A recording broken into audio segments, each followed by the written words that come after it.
निर्भया कांड को 10 साल हो गए हैं। आज आप दिल्ली के जंतर मंतर पर आए हुए, क्या कहेंगे? देखिए, हम आज आए यहाँ पर उस बेटी को हम श्रद्धांजलि देने, और दूसरा ये कि जो निर्भया फंड गठित हुआ था,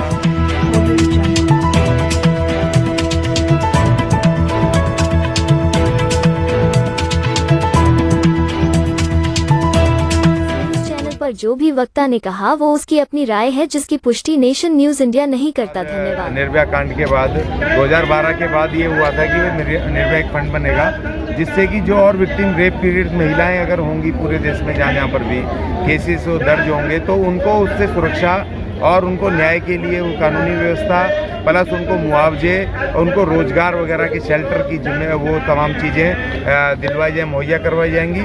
और उससे सिटी में पूरे जो अलग अलग स्टेट हैं उनके वहाँ पर CCTV कैमरास वगैरह लगाए जाएंगे, और जो फॉरेंसिक लैब हैं उनको अत्याधुनिक बनाया जाएगा, जिससे कि कोई भी जो विक्टिम है उसको न्याय मिले, और जो वो है गुनहगार है उसको ढूंढ करके उसको सज़ा मिल सके। तो ये तमाम प्रावधान थे। और जबकि दिल्ली पुलिस को तो खास तौर पे उसके लिए फंड दिया गया कि जो महिला वॉलंटियर्स बनाएंगे पुलिस, महिलाओं को, लोकल महिलाओं को, जो समाज सेवी महिलाएं, उनको ट्रेनिंग करके उनको वो बनाएंगे वॉलंटियर, जिससे कि महिलाओं की सुरक्षा हो सके। और जो नानकपुरा का दिल्ली पुलिस का महिला सेल है, उसके लिए अलग से भवन, और उसको इतना आधुनिक किया जाए, महिलाओं और बच्चों को जो उनको स्पेशल सुरक्षा और उनको दिलवाई जाए। तो इस तरह की तमाम चीज़ें थी, मगर पैसा इतना सारा आ गया। मगर उसके बाद पता चल रहा है कि एक जो 2019 की एक रिपोर्ट है महिला बाल विकास मंत्रालय की, उसमें एक भी कम से कम 80% राज्यों ने पैसा ही नहीं खर्चा किया। 0 उनको मिला तो है, नहीं करा। और अब कर रहे हैं 2021 में 22 में तो कार खरीद रहे हैं, सड़कों पे खर्च कर रहे हैं, वो अपने लिए कुछ अपनी बिल्डिंगें बना रहे हैं। मगर जिस मकसद से ये हुआ था वो मकसद डिफीट हो गया। वो निर्भया फंड को ये सरकार अलग अलग तरीके से अलग अलग मद में खर्च कर रही है, और हमने ये मांग की है कि एक तो उस पर इन्वेस्टिगेशन हो, हाई लेवल इन्वेस्टिगेशन गठित हो कि भैया कौन लोग हैं कि जो इसको, कौन सी सरकारें जिन्होंने इसको गलत तरीके से इस्तेमाल किया, गलत मद में इस्तेमाल करा। दूसरा, उसके लिए एक रेगुलेटरी कमीशन बने उसको, कि जिससे कि वो ऑटोमेटिकली अगर किसी महिला का कहीं पर केस दर्ज हो देश में, तो उसको इमीडिएट वो कमीशन अप्रोच करे, उसको पैसे दे, और उसको फाइनेंशियल हेल्प के साथ साथ लीगल हेल्प भी करे, और उसको रास्ता बताए, और उसको न्याय मिलने का रास्ता साफ हो, और उसको शेल्टर, क्योंकि बहुत सारे केसों में ऐसा होता है कि माँ बाप भी अगर रेप हो जाता है किसी का, या पति भी, उसको घर से निकाल देते हैं, तो उसको अपने न्याय की लड़ाई अकेले लड़नी पड़ती है। तो उसको शेल्टर, रोजगार वो भी मुहैया कराने का, और मुआवजा, ये तीनों चीज़ें देने का भी इसमें प्रावधान है, जो कि अभी तक नहीं हुआ। और हमारी चौथी मांग ये है, अंतिम मांग हमने सरकार को सजेशन दी है, क्योंकि ये देखा गया है अनुभव में कि जो भी पुलिस है इलाकों की, जो गाँव की, खासतौर शहरों में भी होता है, मगर गाँव देहातों में खासतौर पे पुलिस जो है विक्टिम महिलाओं की वो शिकायत नहीं लेती है, और उसमें प्रेशर होता है कि जिन्होंने गुनहगार हैं उनके साथ समझौता कर लें, उसको दबाव दिया जाता है पंचायत से, इससे उससे करके उसकी वो नहीं लिखी जाती है FIR, तो उसको न्याय कहाँ से मिलेगा? तो हमने कहा कि जो FIR लिखने का जो अधिकार है पुलिस थानों से, लोकल पुलिस से छीन करके, जो सेंट्रल गवर्नमेंट है, होम मिनिस्ट्री है, तो उसके लिए एक स्पेशल उसके लिए व्यवस्था करे, उसके लिए वेबसाइट बनाए, अलग से स्पेशल उसके लिए एक कमीशन बने, जिसमें कि कोई भी महिला गांव देहात की कहीं भी हो, एक कोई चिट्ठी लिख दे अपनी भाषा में, उस पर डाल दे, या कोई अपना वीडियो बना करके डाल दे, तो सेंट्रल गवर्नमेंट की वो कमीशन एज इट इज़ उसके शब्दों में FIR को दर्ज करके कंसर्न इलाके की, वहाँ के सरकार को और वहाँ की पुलिस को दे। उसका काम हो कि उस पर कार्रवाई करना, और पुलिस के, लोकल पुलिस से FIR लिखने का पूरा अधिकार छीनना चाहिए। सेंट्रलाइज कमीशन बने FIR के लिए, तो ये हमने मांग की है। अज्ञानी जी जिस तरीके से आपने बैठे मामले को लेकर चल रहे हैं, वो भी किसी की बेटी थी, अच्छी बात है, लेकिन उसके बाद में तो अन्य जो महिलाओं के साथ में, लड़कियों के साथ जो बलात्कार की घटना घटी, उसको मार दिया गया, जैसे मनीषा का ही केस हाथरस वाला, उस मामले में तो अभी जो दलित समाज के लोग हैं वो बाहर निकल के नहीं आए। तो यहाँ अब जातिवादी नहीं है कि भाई एक निर्भया जो थी वो अपर कास्ट से थी, और जो एक दलित समाज से थी, तो उसके आंदोलन में किसी भी अपर कास्ट के व्यक्ति ने आंदोलन किया। देखिए, ये बड़े दुख की बात है कि हमारी बहन बेटियों को भी, महिलाओं को भी उसमें जातियों में बांट दिया गया है, और जाति देख करके उसमें मीडिया भी और वहाँ लोग भी उसी हिसाब से उसमें ट्रीट करते हैं कि अगर निर्भया अपर कास्ट में थी तो बहुत भीड़ थी दिल्ली में, ये मैं मानता मानता हूँ, लेकिन जब हाथरस केस हुआ नहीं सुना गया तो पूरा देश उसमें भी शामिल हुआ।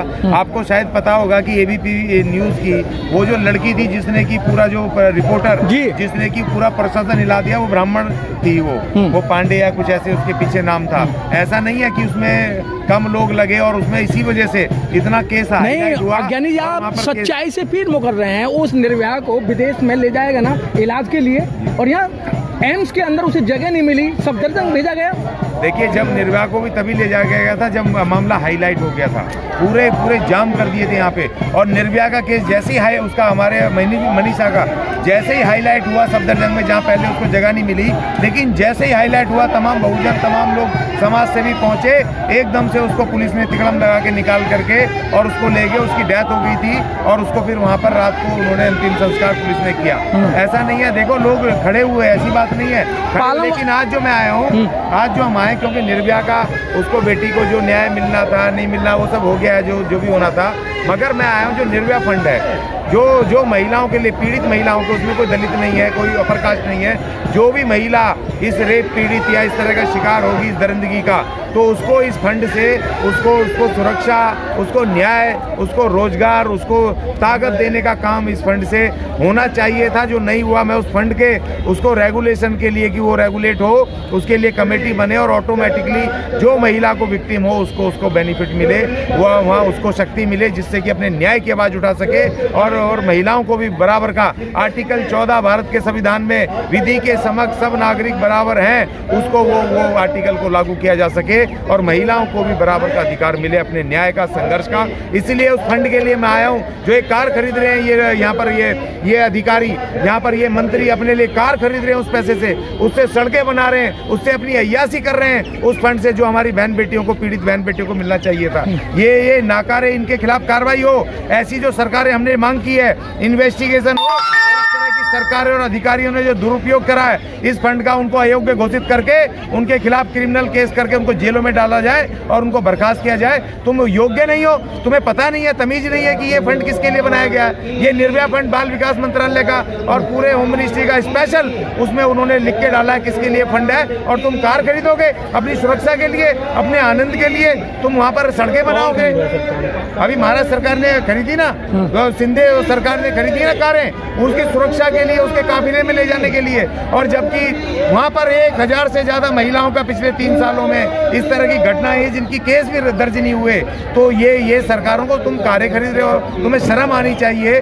और तुम उससे जो आधुनिक तुम्हें सिस्टम क्रिएट करना था, जो तुम्हें उन महिलाओं के लिए स्पेशल उनको एक मैकेनिज्म बना करके उनको न्याय की आवाज उठानी चाहिए थी, उनको न्याय दिलवाने का काम करना चाहिए था। आप कार खरीद रहे हो, आप उससे अपनी बिल्डिंगें बना रहे हो, आप सड़कें बनवा रहे हो, हाईवे बनवा रहे हो, डूब मरो। तुम्हारे वो पैसे जो तुमने ये लगा रखे हैं, ये टोल प्लाजा जिनसे अरबों रुपए रोज कमाते हो, वो पैसा कहाँ जा रहा है? कौन से ठेकेदारों को दे रहे हो? कौन से घर में जा रहा है? जो निर्भया फंड भी आप वहाँ खर्च कर रहे हो। घटनाएं तो हो रही हैं, निर्भया फंड बन गया, आप भी मानते हैं ठीक है फंड, लेकिन और घटनाएं भी तो लगातार हो रही है। आप देखिए अभी तेजाब फेंक दिया एक लड़की की। जी बिल्कुल, वही मैं कह रहे हैं, जैसे तेजाब फेंका, इमीडिएट उसकी FIR दर्ज हुई, तो इमीडिएट इस पैसे से उस लड़की का तुरंत हाई टेक इलाज भी होना चाहिए। उसको वहाँ पर जितने भी उसको सुविधाएं मुआवजे से लेकर के उसको वकील, एडवोकेट, टॉप के सरकार को करके, स्टेट को करके उसकी मदद करनी चाहिए। उसको इमीडिएट उसको रिलीफ मिलना चाहिए। और यहाँ पर पता चल रहा है अभी तक उसके पास कोई गया ही नहीं है। तो ये निर्भया फंड कहाँ जा रहा है भाई? क्यों देश को गुमराह कर रहे हो? क्यों इस देश की 50% आबादी का जो अधिकार है क्यों नहीं उनको दे रहे हो? कहाँ महिला सुरक्षा कमांडो कहाँ पर है? इस फंड से दिल्ली पुलिस की ड्यूटी लगाई है कि आपको महिला वॉलंटियर्स बनाने, पुलिस वॉलंटियर्स बनाने, क्यों नहीं बने आज तक? तो ये सब सवाल है। जब दिल्ली में ऐसी हालत है तो दिल्ली के बाहर क्या हालत होगी, ये तो आपको समझना है। अज्ञानी जी जिस तरीके से आपने घटना का ब्यौरा दे रहे हैं, आपको पता है ना, जो बलात्कारी हैं, जो गुंडई हैं, उनको सरकार माला पहनाकर ढोल तमाशों के साथ में उसका स्वागत कर रही है। तो आप न्याय किससे मांग रहे हैं? नहीं, देखिए सरकार तो जो कर रही है, कुकर्म कर रही है, गलत काम कर रही है, हम उसी का तो विरोध करने आए जंतर मंतर पे। ये बाबा साहब ने हमें आर्टिकल 19 में अधिकार दिया है ना अपनी बात को यहाँ पर सरकार का विरोध करने का, उसकी गलत नीतियों का विरोध करने का। हम इसीलिए तो यहाँ खड़े। अगर सरकार कर रही होती तो हमें क्या जरूरत पड़ी थी अपने घर बाल बच्चे छोड़ करके सड़क पे खड़े होकर के हम विरोध दर्ज कराते? हम इसीलिए तो आए कि हमारी सरकार बिल्कुल समाज के और मेहनत कश जनता के विरुद्ध नीतियां बना रही है, काम कर रही है, उनकी उपेक्षा कर रही है, उनके अधिकार उन तक नहीं दे रही है, उनकी सुरक्षा नहीं कर रही है, उनको न्याय नहीं मिल पा रहा है। इसीलिए तो हम लोग यहाँ खड़े हैं, यहाँ पर आकर के सरकार को मेमोरेंडम दे रहे हैं, उनको बता रहे हैं कि भैया अपने उनकी जिम्मेदारी बता रहे हैं, तुम्हारी जिम्मेदारी ये है, तुम्हारी जिम्मेदारी वो नहीं है जो तुम कर रहे हो। तुम्हारी जिम्मेदारी इस देश के कमजोर जो महिला, यहाँ के मजदूर, यहाँ के SC STs, उनको सबको उनका अधिकार देना और न्याय देना, ये तुम्हारी जिम्मेदारी है जो तुम नहीं कर रहे हो। इसलिए हम यहाँ करके आप संविधान की बात कर रहे हैं, जो वर्तमान में सरकार है, चाहे दिल्ली की बात करूँ या अन्य राज्यों की बात करूँ, क्या वो संविधान का पालन कर रहे हैं? आप संविधान की हमेशा बात कर रहे हैं, आप ही लोग बात करने लगे, सरकार में जो बैठे मंत्री हैं या जो कोर्ट है वो संविधान की बात नहीं कर रहा है। देखिए, संविधान की बात तो जब करेंगे ना, जब उनको संविधान का उन्होंने खुद पढ़ा होगा।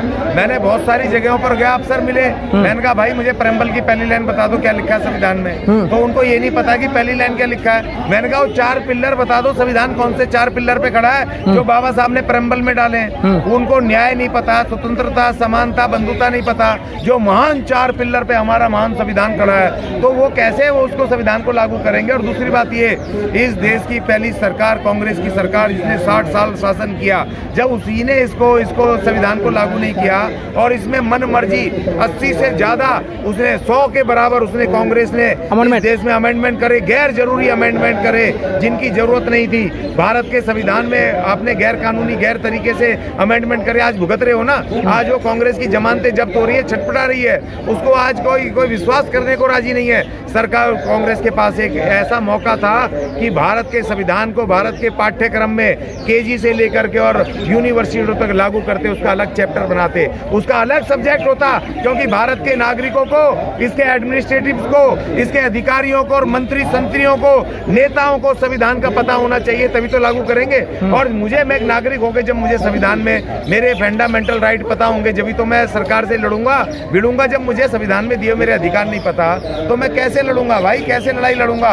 तो इस देश की सरकारों ने, बाबा साहब का हिस्टोरिकल स्टेटमेंट, जब उन्होंने देश को अपना संविधान सुपुर्द किया था 26 नवंबर 1949 को, उनका हिस्टोरिकल इसी विषय में उनका वहाँ पर स्टेटमेंट है। उन्होंने कहा था कि ये संविधान तो एक पुस्तक है, अपने आप लागू नहीं होगी, इस संविधान को लागू करने की उनकी जिम्मेदारी होगी। जिनकी सरकारें बनेंगी, जो सरकार में राजनेता बनेंगे, उनको निष्पक्षता के साथ, बिना भेदभाव के, ईमानदारी से इसको लागू करना होगा। लेकिन उन्होंने एक बात और कही थी, अगर तुम इसको लागू नहीं करोगे तो तुम्हें भी, ये देश की जो जनता है वो तुम्हें उखाड़ फेंकेगी, जिसकी जिम्मेदारी तुम्हारी होगी, मेरी नहीं। जो अभी मामला हुआ जो लड़की के ऊपर तेजाब पे, उसमें अगर देखें तो सरकार की तरफ से भी बहुत तेजी दिखाई गई कि भाई ये मामले में तेज होना चाहिए। दिल्ली के जो केजरीवाल जो उन्होंने भी ट्वीट किया, इसको आप कैसे देख रहे हैं? देखिए, ट्वीट, अब ये ट्विटर मास्टर हो गए हैं। पहले इसी उस पे ये जो आज हम खड़े हैं 16 दिसंबर 2012 को, ये केजरीवाल एंड कंपनी को इस केस से बहुत उसको वो मिली थी, ख्याति मिली थी, उन्होंने यहाँ पर किया था। इससे एकदम से एक माहौल चेंज हुआ था और दिल्ली सरकार और उसके विरुद्ध एक माहौल बना था, इनके फेवर में आया था। आज ये भूल गए, एक ट्वीट करके छोड़ दिया। दिल्ली सरकार की इतनी जिम्मेदारी है कि मुख्यमंत्री ट्वीट कर दे, इतना बड़ा तुम्हारे पास हमला है। अभी तुमने, वो कहते हैं हमारे ना पुलिस, अरे पुलिस तो मेरे पास भी नहीं है, मैं खड़ा हूँ ना जंतर मंतर पे, ये तमाम लोग खड़े, इनके पास, हमारे पास कौन सी पुलिस है?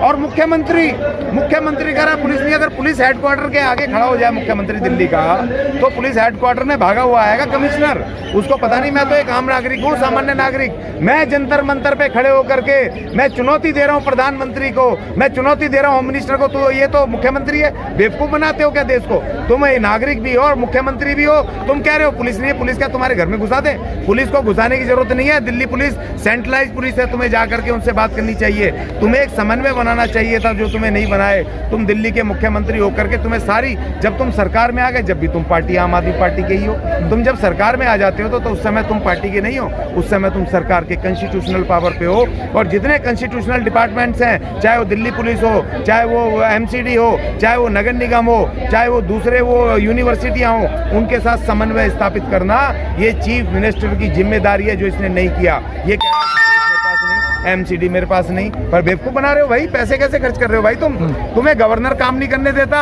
और दारू के अड्डों में तुम करप्शन करने के लिए गवर्नर तुम्हें छूट दे देता है। तुम्हें इस देश की, इस दिल्ली की वो जो दारू पॉलिसी को प्राइवेट करने की नई पॉलिसी बनाने पे गवर्नर साइन कर देता है। लेकिन एक गरीब मजदूर को 20-20 साल से जो ठेके पे कच्चे काम कर रहे हैं, उनको पक्का करने की बात आती है तो तुम्हें गवर्नर नहीं करने दे।